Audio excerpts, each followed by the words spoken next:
Okay, so what do you know about human trafficking?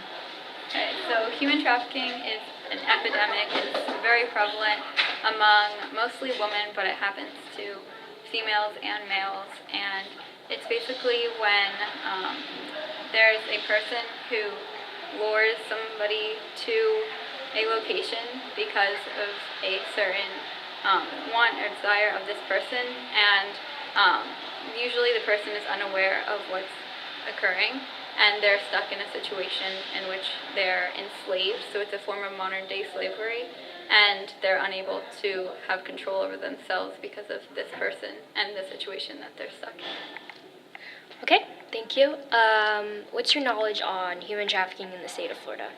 So, in the state of Florida, because we're dominated by a lot of the agriculture, and a lot of our economy deals with the agricultural industry, we have a lot of human trafficking that is in the form of migrant workers.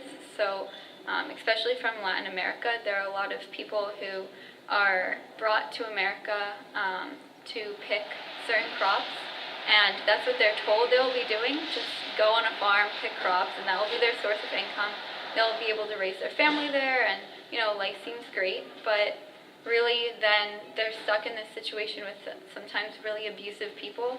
And so in Florida, for example, there are a lot of tomato industry. There are a lot of human trafficking cases that involve the tomato industry. So people come to Florida to pick tomatoes, and then they're stuck in a very abusive situation, a form of modern day slavery again.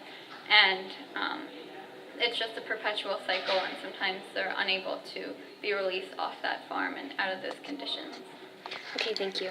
I want to ask you real quick, grade are you in? I'm a senior, 12th grade. How old are you? 17 years old.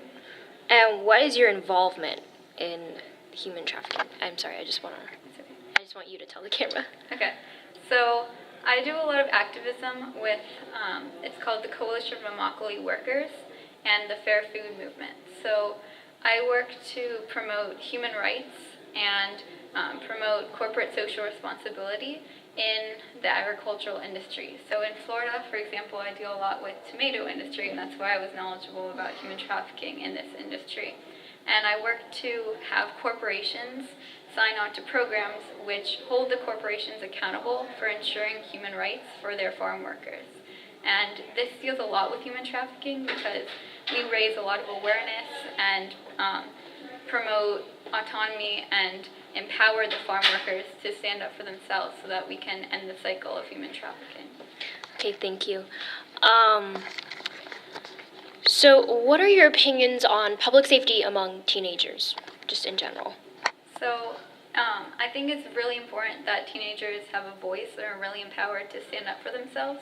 And this is brought upon by education and awareness. So I think that teenagers should have the opportunity to be surrounded, like they should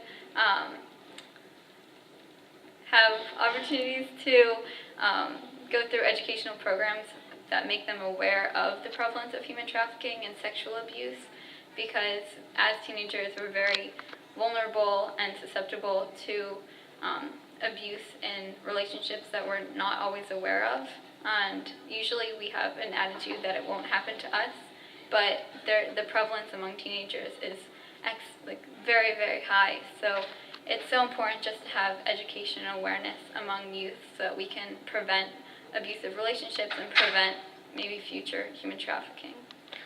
Thank you. Okay.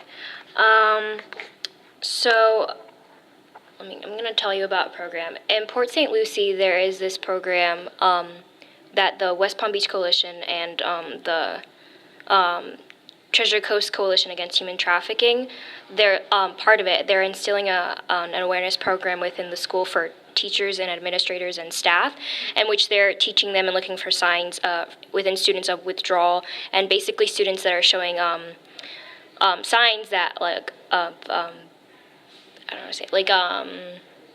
they're at risk, basically, of being kidnapped, of being taken, because traffickers usually target the ones that are withdrawing, and the one like kids that are like lagging in the group, and they try to latch on relationships to them and feed off of their despair and everything, and so the relationship that they have is stronger. So what is your opinion about those kind of awareness and education programs within those schools? Those types of programs are extremely crucial in preventing future human trafficking incidences and just making everyone aware that this is occurring. And because if I'm aware that this is an issue, then I can be more open to, and I can look around my class and be more aware of the signs that human trafficking could be occurring, the signs of abusive relationships, which could lead to domestic abuse, could lead to human trafficking incidences. So this is one way to be really proactive in this issue and try to prevent further, try to prevent the issue from worsening. Thank you. Yeah, I think that's about it.